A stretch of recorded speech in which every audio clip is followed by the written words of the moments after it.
Wells arrived in New York in his late teens with one colossal idea. He was going to present history's greatest plays and stage them for the common man. He was going to revolutionize the theater. He was much talked about from the first. One actor described his first sight of Wells, a preposterous energy pulsating through everything he did. There was also talk about his off-stage debauches. That only added to his reputation. Orson meant to shock.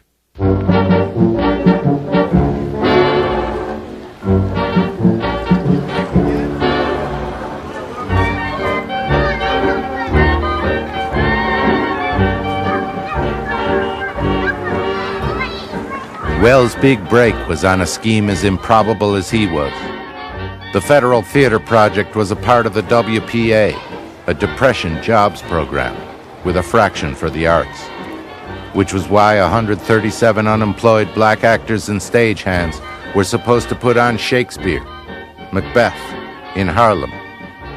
In the leftist climate of the theater world, art was supposed to be the property of the masses. But this was radical. All the better for Wells. Orson was a young white guy.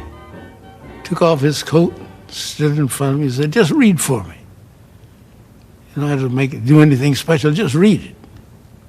And if you could read it, he'd listen again and say, "Well, yeah, I can do something with that."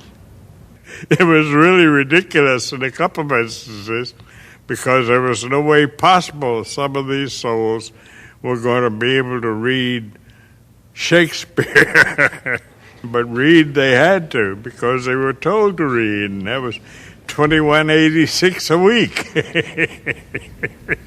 This guy had just barely turned 20 years old when he entered into this production. It opened before he turned 21.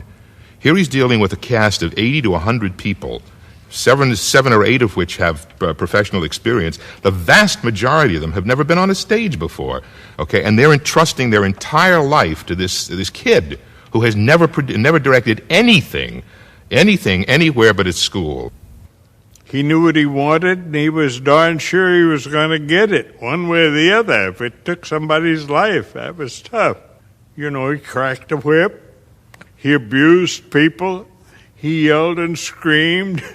I never saw him physically assault anybody, but he always seemed capable of it. Wells kept rehearsing till dawn, bellowing orders at his huge cast. He was turning Macbeth into spectacle, a pop thriller set in Haiti, Voodoo MacBeth.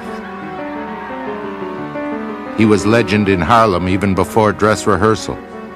The Communist Party started a rumor that Wells was really staging a mockery, a minstrel show. 4 men attacked him one night outside the theater. After that, he worked flanked by bodyguards. But Wells and his partner, the producer John Houseman, rallied Harlem to their cause. On opening night, public officials arrived to show support. A brass band paraded in uniforms of light blue, scarlet, and gold. Traffic around the Lafayette Theater was backed up for an hour. Ring the alarm bell! Low, come right. These people had never done Shakespeare before, but with Orson back of them, Orson could take them and change them into whatever he wanted. Orson's artistic ambition.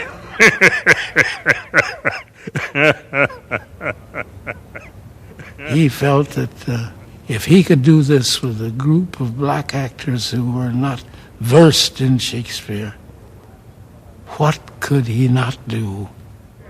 Play on, Macduff, and then be he who first cries, "Hold enough!" You can see just how this whole thing was choreographed. Every step is meticulously done. It looks like chaos, but it was very, very carefully contrived chaos. And be these juggling fiends no more believed.